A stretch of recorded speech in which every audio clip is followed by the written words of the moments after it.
For fans by a fan. Watch out. A wrestling podcast for the casual and hardcore. Tweener Wrestling. He's got the fans behind him, King, and his opponent had better watch out.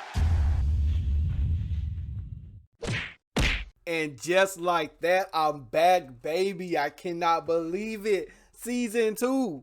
We made it. We made it, guys. Season 2, episode 1.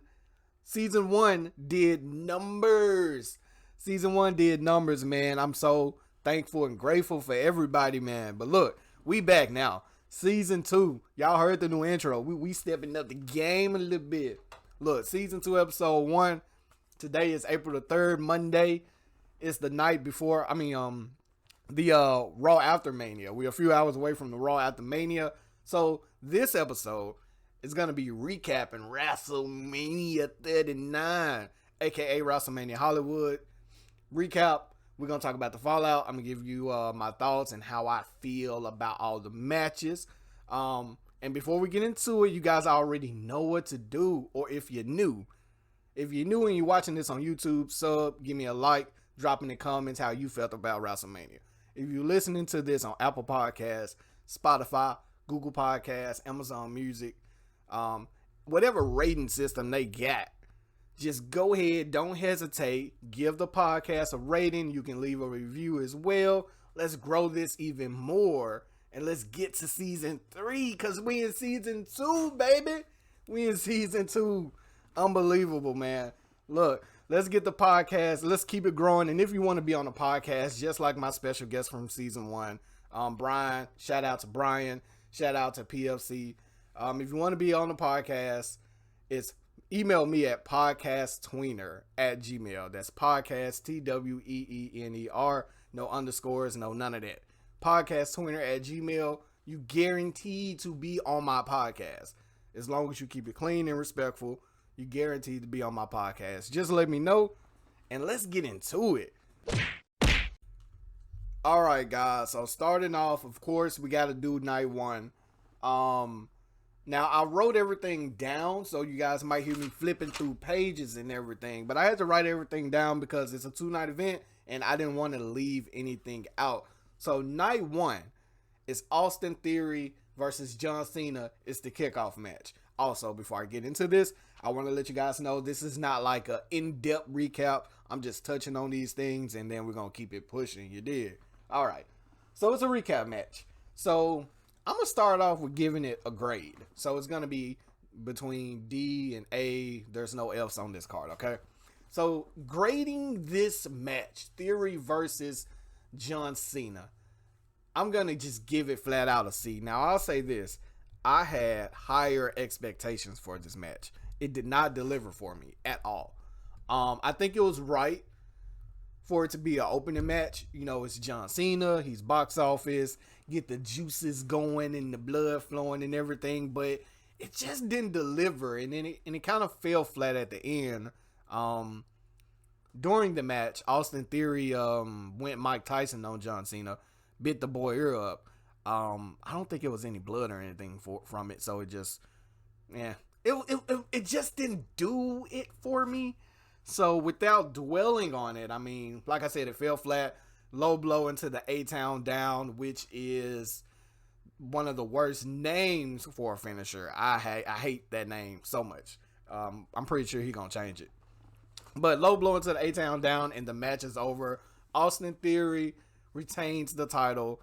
John Cena's going to go back to making movies. And then as far as what's next for Austin Theory at Backlash, I have no clue. No clue whatsoever. There are like a lot of teases of Montez Ford and Austin Theory clashing sooner or later. So I'm assuming that's the direction they might go in. Or you never know. Like, I feel like they should bring back the US Open Challenge. And he can make it as like a mockery of John Cena, kind of starting that. You know, I think they should bring back the US Open Challenge just because I think that was a great, I don't want to call it a gimmick or a platform. I'm not sure what to call it, but I just think it was great for starting rivalries. It was great for introducing new superstars. It was just a great thing. So that'll be nice to have. on tonight's Monday Raw. But it's not going to happen. I have no idea what they're going to do with Austin Theory. Most likely Montez Ford. Going into the second match, which is the Fatal 4-Way Tag Team Showcase match. Now, I'm going to say this before I grade it. With that match, I am so disappointed in both the men's and the women's. I'm so disappointed that the match didn't have any significance to it. That's a word I can't spell. But I'm really disappointed in that because I feel like what's hard about making this a number one contendership match? Do they not do that shit anymore? Like, you see a number one contendership match only really when like a wrestler is injured or has to relinquish for whatever reason. That's the only time you really see a match to determine the number one contender. But it's like, I remember when I was growing up, I'm 35 now. I remember when I was growing up, they used to have that shit out the woo-wah all the time. So I'm really disappointed that they should have did something to this match. But I felt like it was a match just to, I guess, it was a bathroom break type of match, to be honest. And I hate to say that because my boys, the Street Profits, took the dub. They're my guys. But it was a bathroom break type match. Street Profits with the dub. The match was below mid. I mean, there was no story behind it. I thought that Alpha Academy was no more. I thought that Otis was going with the maximum male models, unless you're going to drag Chad Gable into it or something. But it was Alpha Academy versus Ricochet and Braun versus the Viking Raiders, who aren't doing anything and they lose all the time. I'm like, are you guys jobbers? You brought back Logan for what? Brought back Sarah Logan for what? Like, I thought that was going to make you guys more of a powerhouse, but seems like they're just jobbers in the tag team division. And the Street Profits. So, below mid match, grade, you are going to get a C as well. A C as well. I'm putting them on the same level as the Austin Theory John Cena match. Number 3 was Seth and Logan. Now, Logan pulled a Mr. WrestleMania Shawn Michaels moment and zip line to the ring, which I thought was cool. If you guys haven't been keeping up with the podcast, like, I really am starting to like Logan Paul. At first, when he got there, I thought he was a here today, gone tomorrow type of guy. And he isn't there as like a full-time WWE superstar, but I feel like he's a natural. So I'm starting to respect him more. I'm starting to like him more. He never, ever needs to be a face. Ever. He is just a natural heel. And like I said, it's just natural. His in-ring ability is great. Not great. It's good. It's good. It's better than what most celebrities would have. So I just felt like maybe his wrestling was his natural calling and he just did a whole bunch of other shit prior to getting into WWE. But I feel like I like Logan Paul. I fucks with Logan Paul. Now, Seth won, and I don't know what the hell Seth was wearing when he came out. Some people said it was like a throwback to Jeff Jarrett, and now I got to go into the archives and see when the hell did Jeff Jarrett wear some shit like that. But, yeah, I think because I know, like, underneath the bubble robe or whatever the hell that was, it was kind of a Jeff Jarrett style, so maybe that's what they mean. KSI was in, so Logan Paul has an energy hydration drink, water, whatever it is, called Prime, and KSI was dressed up in the Prime mascot.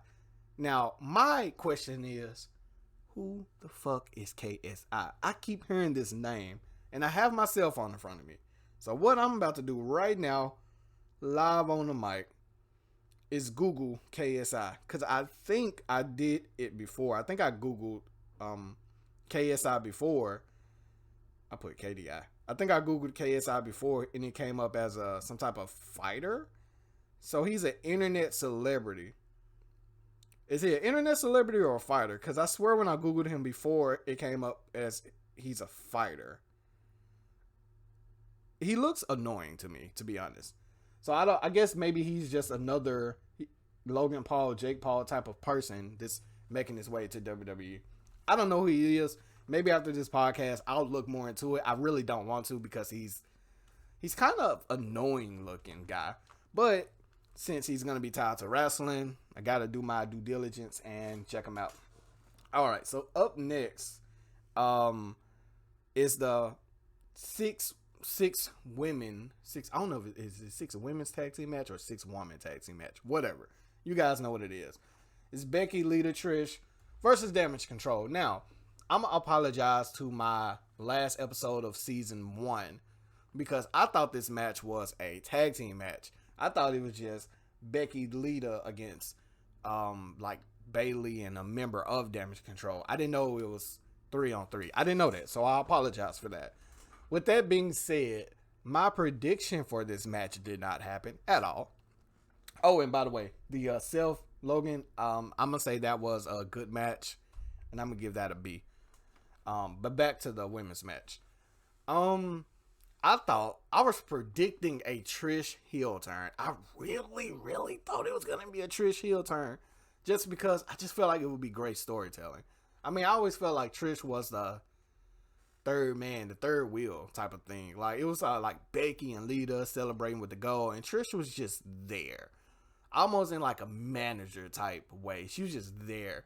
So I think that it just would have been good if like Trish turned on them, clothesline Lita, hit her with the Stratisfaction or something, and then it would have set up a Trish and Bailey versus Becky and Lita. You got Bailey with a legend, you got Becky with a legend.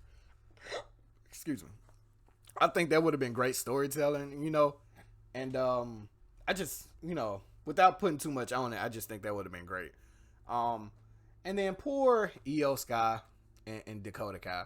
I just feel like Bailey is supposed to elevate them, but I just feel like they're just there. It's not the type of elevation like Roman is doing with, like Roman did with the Usos. I just feel like they're there. It's like there's nothing.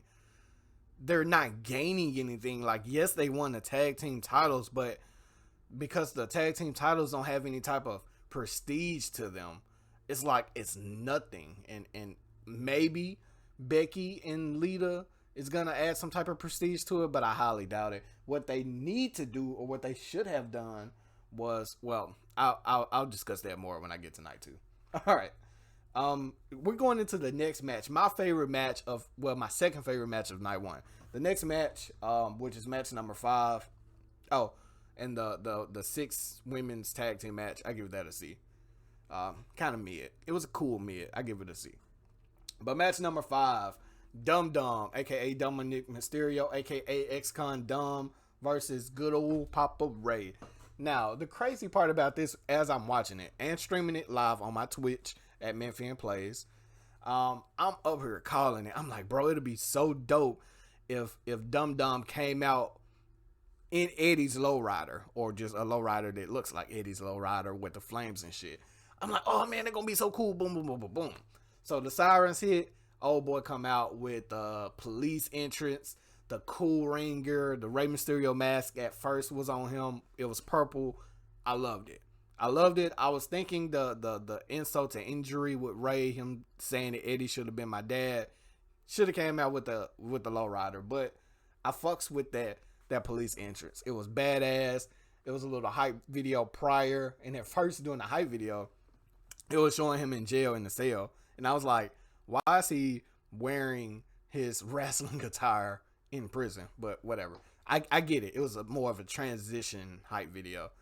But I love Dominic Mysterio. And once again, I discussed that during season 1, towards the end of season 1, like Logan Paul and Dominic Mysterio, 2 people that didn't really stand out to me. It's just, I'm loving it. I'm absolutely loving the both of them. Dominic, hands down, his storyline with Ray was in the top 3 storylines for me, next to the Bloodline and next to there was another storyline I can't think of right now, but it was in the top 3 storylines to me. So Ray picked up the win. I guessed that correctly. Now Ray came out in the lowrider with Snoop Dogg, and they came out to ain't nothing but a G thing. Ain't nothing but a G thing, baby. 2 loped out niggas going crazy. Death Row is the label that pays me. Like, they came out to that song. So that was dope. And then it switched into Eddie Guerrero's Lie, Cheat, and Steal. And then it switched to the traditional just 619 song. During the match, I mean, people say this was a big moment. It was cool. It wasn't nothing major to me. Ray took off his belt, whooped Dominique ass. Had him bent over like a little boy, whooped Dominique ass. I mean, it was a funny moment. Dominique took a cup of water because his mom and sister was in the crowd. She was drinking on something, just water. Threw it in her face. I thought it would have been better if he threw it in his mom's face, but I guess they didn't want to go that far. But Ray picked up the win, and what I think is going to happen. Oh, I'm sorry. Judgment Day came out. Finn came out. Damian came out. Tried to interfere. LWO. The Latino Word Order is back. That came out. They took him out. They took out Judgment Day. And I know 1,000% sure WrestleMania Backlash, but it's just called Backlash now. It's going to be in Puerto Rico. I'm 1,000% sure it's going to be the Judgment Day versus the LWO. And I'm a black guy, and I'm about to buy an LWO shirt. Like, I lost my shit when the LWO came back. I lost my shit. And I'll talk more about the LWO in another episode, because I got something to say about them. So moving on. And the Ray and Dum Dum match, I give that A. That's the first A. We dishing out A's. That's the first A. Number 6, Charlotte versus Rhea. Charlotte versus Rhea. Now, I'm not going to say much about this match because the match was excellent. And it was excellent in a fucked up way, though. Like, the match was botchy, but brutal and beautiful. I was about to say beautiful. I was about to say botchy and beautiful, but it was botchy, brutal, and beautiful. Triple B. Like, that match was excellent, though. And when I say botchy, for the people that's like, what? Botchy? I mean, like, it was botchy, like, okay, so you got botchy, like, sometimes in AEW where somebody botches something and it throws out the whole match, throws off the moment. But this was botchy more like the botches happen, like Rhea suplexed Charlotte, and Charlotte accidentally landed on her face. So that's a botch, but it's a botch that made the match look great, though. Like, there were like 3 or 4 moments where the moves were sloppy, but it made it better because it looked brutal. Like, when Charlotte landed on her face and her nose started, like, it like had to put a gash at the top of her nose. It was like a botch, but it was beautiful and it was brutal, and it made it like, ooh, it was a lot of ooh moments. Now, and I'll bring this up later on, talking about night 2, but this was like the first WrestleMania I ever seen where there were like tons of near falls, tons of 2 counts, and that kept the audience and me on edge. Like, that match with Rhea and Charlotte was excellent. It had a whole lot of near falls. Everyone knew Rhea was gonna win, but it still delivered. It was just, that was probably top 3. I was gonna say 5, but I'm gonna say top 3 greatest women's match, or the greatest women's. I don't never know how to say it. Whatever. I don't know. I'm slow. Match that I ever seen in my life. Like, Charlotte has been a part of 2 of them, because there was a Charlotte and I want to say the Charlotte and Sasha Hell in a Cell match is up there too. But that was a great, excellent match, and it gets a A+. Now, number 7, the last match of the night, Usos versus Kevin Owens and Sami Zayn. Now, when the match first started, I was like, this shit dry as fuck, and they should have ended it with Charlotte and Rhea. And when Rhea won, bro, I almost cried. I don't know why, but I almost cried. But anyway, like, I felt my eyes, my tear ducts, or whatever it's called. I almost cried. But I felt like that should have ended WrestleMania. They should have main evented WrestleMania, because when the Kevin Owens and Sami against the Usos started, I was like, this shit dry as fuck. But towards the end, it was good. It's an A. I give that an A as well, and it was good. It was cool. I liked it. I liked the ending of it. It was a moment. It was kind of dry to me, though. Like, the Rhea and Charlotte match was like a banger from beginning to end. The tag team match to main event it with the Usos was just it started off dry to me. But they got it together. There was a lot of moments where I was like, oh shit, the Usos about to win. Like, I really didn't know. Like, I went in and everybody picked Owens and Sammy, but I was like, hold on now. Like, I'm looking at like the setup and like, oh, boom, boom, boom, boom, boom. This person fall out the ring. Boom, boom, boom, boom, boom. That person fall out the ring. I'm like, okay, it's about to end. Usos for the win. I'm like, oh, here they hit the day one where I don't know where the other person is. It's over. And I was like, oh shit, the Usos for the retain. But Sammy pulled it out and he hit him with 3 Luna kicks. And I want to say before the third one, he like held Jimmy or Jay. I can't remember which one it was. He held him and he looked at him for a minute. And for a split second, probably like 5 seconds, I thought he was about to turn on Owens. For like 5 seconds, I was like, oh, this shit a setup. For like 5 seconds, but that's great storytelling. But he just put it back in the corner, hit him with the third kick, pinned, hit the music, they win. Can't remember if it was confetti or not, but Sammy, I mean, what is it called? WrestleMania. WrestleMania was alive during night one. But that's a quick recap of night one and my thoughts and my grades. I give that an A, and it was just a good match. It was a good match, the main event. But the Charlotte and Rhea match, hands down, best match of night one. And to me, night one is pretty solid. WrestleMania 38 Dallas was definitely better. But let's get into night two, and I'll give you guys my thoughts on that as well. So, kicking off night two, we start off with Brock and Omos. No one cares. Brock picks up the win. Did nothing for nobody at all. Please put the Hurt Business back together. That's the only note I got next to it. Coming up next, we got match 2, the Fatal 4-Way Showcase for the women's. I got hiccups. I don't know why. I apologize. We got Sonya Deville and Chelsea Green, and I am absolutely loving Chelsea Green. I didn't know what the hype was about her. She made her comeback at the Royal Rumble. That was my first time really seeing who Chelsea Green was. Absolutely love her. So we got Sonya and Chelsea Green. You got Ronda and Baszler. You got Liv and Raquel. And you got Shotzi and Natty. Now, only thing I can really say from this match is, once again, just like the men's match, this match should have had some type of significance to it. Number one contendership, that's all I would have said. We all knew Ronda and Baszler was going to take it. I'm ready for them to be tag team champions. However, I don't want them to take it from Becky and Lita. I don't want to see Lita in an armbar. I don't know why. It just do something to my heart. But I'm ready for Ronda and Baszler to have the titles. I'm hoping and assuming, but really just hoping, that once they gain the titles, they take a run with it, give it to them for a year.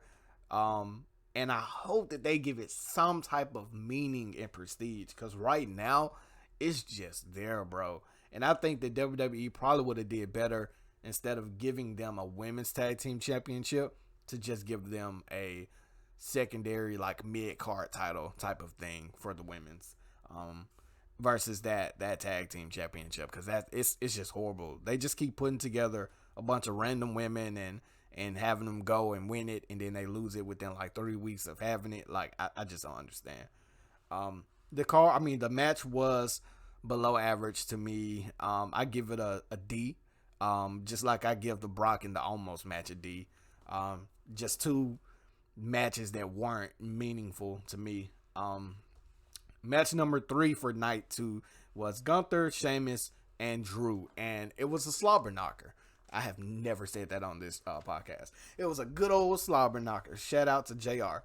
And it was a great match. It was brutal. It was hard hitting. It was everything we expected it to be. I didn't really know who was going to win that match, because you guys can fact check me if you want in the comments. I thought that if Sheamus won, I feel like it's true. If Sheamus would have won, he would have became a Grand Slam champion, if I'm correct, which I'm sitting here thinking, like, has Sheamus never won the IC title? As long as he's been in the company, multiple time tag champ. I remember his US title runs. I remember his world championship reigns. But I feel like he has to have had it. You know, he's been in that level for so long. I'm like, has he never had the IC title? But anyway, but going into that match, let's just say that that's true, right? I would have expected him to finally get a WrestleMania moment becoming the IC champ. But I still think they made the right decision. Having them both put over Gunther, because to me, Gunther is like the new Drew. Drew's still fairly young, but you guys kind of get what I'm saying. Like, he's the new, like, hard-hitting badass. Like, there's always at least two hard-hitting badass, like the Sheamus, the Drew, the Cesaros. There are always those type of guys, and I feel like he's just the new one, the noob. But great match, solid match. I give it a B plus, probably an A, but no, I'm just sticking with a B plus. So number one match. Well, anyway, let's just move on.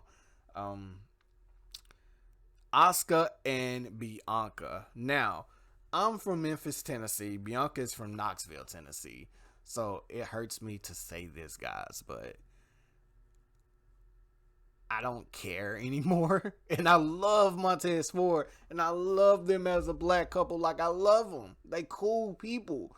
But it's like the booking of Bianca is what's getting to me, because one of my second favorite eras next to the Attitude Era is the CM Punk, John Cena pipe bomb type of era of WWE, where I was just so sick of WWE shoving John Cena down my throat. And it was so corny, because it was like, never give up, even when your back is against the wall.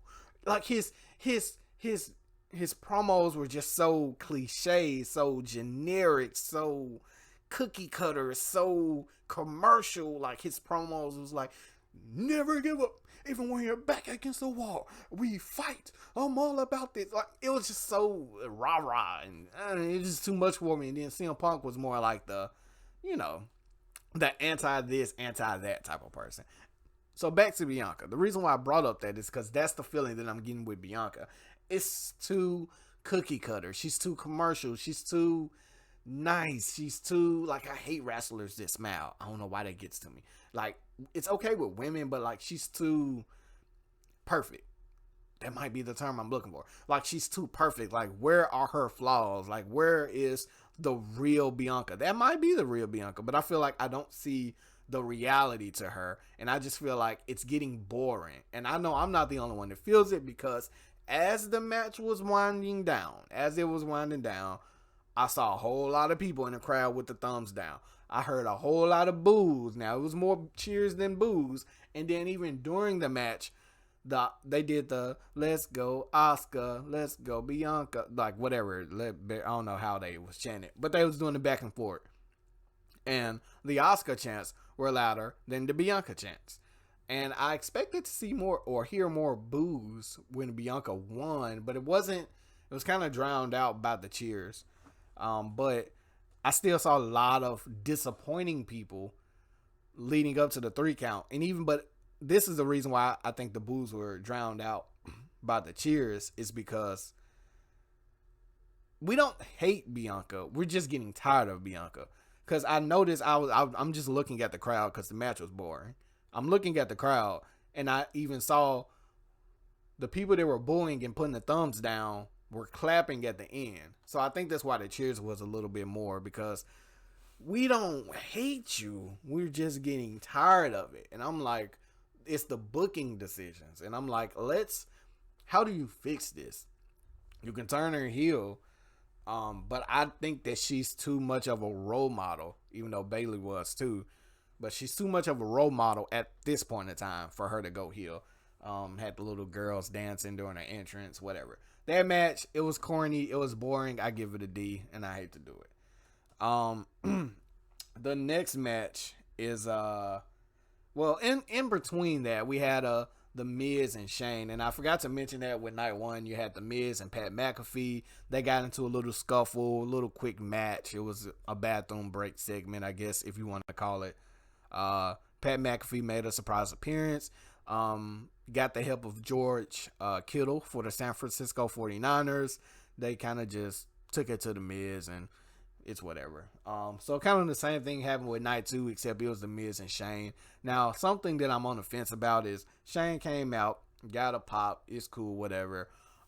Match started, and then Shane tears his quad. But to me, I don't like, so Shane tears his quad, Snoop Dogg takes over, punches The Miz twice, hit him with a hilarious rock bottom that was, not rock bottom, people's elbow, that was funny and great to see. The Snoop Dogg do the people's elbow. It was so stiff and it was so funny.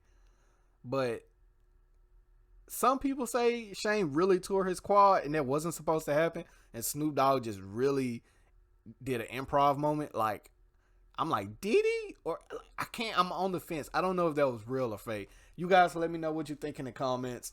Only reason I'm saying it was kind of fakish because there wasn't a moment where Snoop Dogg had that what do I do look. Like, it was just such a smooth transition from Shane turning his quad to Snoop Dogg taking over and jumping into it and doing what he do. It wasn't a moment of, oh shit, what do we do? It was just so smooth that it almost felt like it was supposed to happen. So that is not an official match, but that happened in between the Asuka and Bianca and the Hell in a Cell match, which was the 5th match of the night.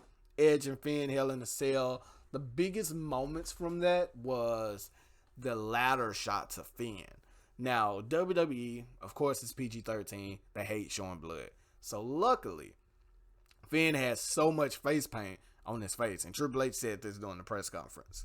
Luckily, Finn had so much face paint that you couldn't even see how gruesome the gash was or the blood was. You couldn't even see it. You saw it on the mat. I even saw a bloody handprint. The match was brutal.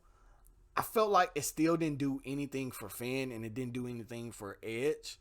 And I'm kind of just tired of the Finn Edge thing already. The entrance was cool.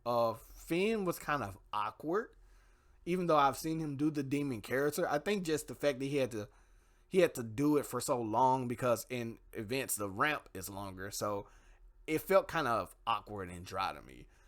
Edge came out to the Brood Edge music with some type of glossy helmet garment on, and he had these like paper mache looking demon wings or bat wings or some shit. I don't know, it's kind of weird.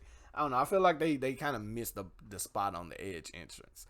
Came out with the Brood shit, then he kind of twisted it into just the classic "On this day I see clearly," and it just, whatever.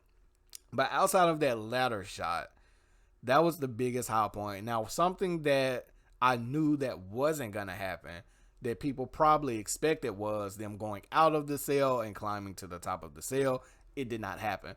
But I felt like that wasn't gonna happen just because it wasn't the main event. If it was a main event match, I know it would have happened. But with it not being that, it didn't happen, and I give that match a B+.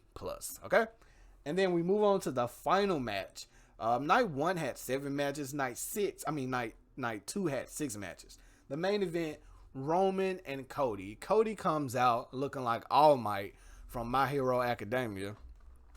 It was cool with me, though. He had these, he's such an American. He had the eagle wings on his back, like sewed into his robe or cape or whatever the hell you want to call it. I don't know. I like Cody. He cool with me. I just know that I can only handle Cody in doses. I can't handle a large amount of Cody. The moments is cool, but I can't. It's something about him that you can win, but I don't want to see you have a long title reign. I don't know what it is. I can't describe it. Maybe I'll talk about it in a later video. But for now, we go to the Roman entrance, and they have piano players, about 4 of them, I think, 2 on each side playing. They're playing the Bloodline music, and I thought at first that that was going to be the whole entrance. They were going to play it as he came out, but it was more like an intro, and then the actual music hit. Roman came out. Paulie is there. Solo is there. I'm thinking Paul and Solo, or at least Solo, gonna stay at the top of the stage. But no, he actually came down. So I was like, uh-oh. So Solo is ringside. Paulie is ringside. And of course, it didn't take long for Solo to interfere multiple times. At least 3, I think. He hit Solo. I mean, Solo hit Roman. They're cutting my grass outside. I'm not sure if that's picking up on the mic or not. But they Solo hit Cody with the belt strap. That was like the third interference before he got tossed out. So when he got tossed out, I'm like, okay, now the match is kind of gonna break down and Cody's gonna pick up the win. So that happened. Then the Usos interfere. Now, when they interfered, the first thing that crossed my mind was, are the Usos really interfering on a WrestleMania main event of this magnitude? Did WWE really call for this shit? Like that's crazy. Like, I don't really see, like, that's, to me, this is just too much. This event is just, it's just too big for it to go down in this type of fashion. So the Usos came out, and then we get an appearance from, of course, Sammy and Owens to come to Cody's aid, because I believe they came out, they hit him with the super kick, double super kick, and then I think they hit Cody with the day one, and I thought it was a wrap. But Owens and Sammy came out, they get into a brawl, toss him over the barricade, then they disappear from the match. Once again, this event had so many near falls, so many 2 counts. It was crazy. I want to say they had like at least 10 plus near falls in this match between the two. And I was a little disappointed because they were advertising on DraftKings, like, because it's kind of hard to bet on WWE events since the matches are predetermined. But they had like bets on DraftKings, like where you can like bet who's gonna take the first pin, and I knew it was gonna be Cody, but I couldn't find out how to freaking bet, and I could have won some money because Cody attempted the first pin. But that match was a great match, excellent match. I give it an A+ as well. Let's see what's in my notes. That's really it. The near falls, the entrance was amazing. I got Solo on Paulie, the Usos. Yeah, it was a great match. Now, did they make the wrong decision? I don't believe so. I kept telling every single individual that I came in contact with, Cody is not going to win. Why is Cody not going to win? Because WWE, one thing you have to understand is WWE has to make every generational superstar bigger than the last generational superstar. So you had Hogan or you had Bruno, and then Hogan had to be bigger than Bruno. And then The Rock and Stone Cold had to be bigger than Hogan. And then John Cena had to be bigger than The Rock and Stone Cold. And then Roman Reigns has to be bigger than John Cena. And then who's ever after Roman Reigns has to be bigger than Roman Reigns.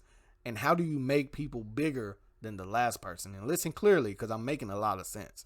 How do you make people bigger than the last person? There's multiple ways. But one of the ways is historical title reigns and record-breaking moments. So when people say, when I start to hear things like Roman has been champion for 720 days, Roman has been champion for 875 days, Roman going into WrestleMania has been champion, and they said it multiple times, for 950 days. They are going to let Roman eclipse 1,000 days. I knew it going in and going forward. So whatever match he's going to have at Backlash, he is going to continue his title reign. Roman will eclipse 1,000 days. Now, a lot of people thought I was wrong because they was like, bro, there's backstage reports that Roman needs a break. He's going to take a break from wrestling.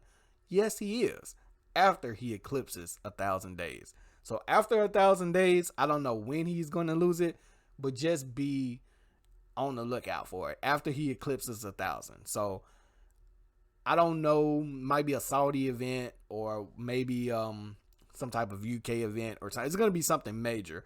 That's, I don't know if it's nothing major between Backlash, because Backlash is going to be big just because it's in Puerto Rico. But if there's not a major event until SummerSlam, then he's going to at least have it to SummerSlam. Now, what I was thinking, if Cody would have won, it would have been nice to see a return of Randy Orton. And Cody and Randy Orton kind of go at it, former Legacy members and shit like that. So, I don't know. Maybe it might be, Randy Orton come back on Roman to kind of help his partner out. Cody comes out, talks about the loss, then maybe the bloodline come, smash on Cody. Randy comes out, saves Cody. That's cool. And then you can have Randy and Roman at Backlash, because I don't think Randy and Roman has win at it for the title. So that'll be cool. I'd like to see that. Book that. That might be it. If I'm right, guys, come back and let me know if I'm right. And then with that being said, that closes out the night. And with that closing out the night, that closes this episode of the Tweener Wrestling Podcast, Season 2, WrestleMania 39 recap. Now, going forward into the season, just to let you guys know, the difference between this season and last season, outside of the intros and the layout and everything, I am going to have more special guests, and we're also going to be doing new segments. I got a Who Wants to Be a Millionaire style idea, which I'm going to do, and I'm going to be giving away real freaking money, not $1 million, but just real money, maybe like $1 per answer or something like that. I'm going to be giving away like real money, doing that. I can't wait to do that. And at the end of the season, something I wish I would have did at the end of season 1, I'm not sure exactly what I'm going to call it, but it's going to be some type of Tweener Wrestling Podcast award ceremony where I'm going to give an award to all of my special guests. Well, not all of them. I'm going to give like the best special guest award. And then I'm also going to give awards to the wrestlers who I just thought did good, who were great, breakout superstar, MVP, best tag team, best woman, best man, just things like that. Okay. So this season 2, we definitely going up. We definitely doing bigger and better things. We definitely growing, and thank you guys for tuning in. Tweener Wrestling Season 2, Episode 1. It's a wrap, and I'm out, guys. Peace.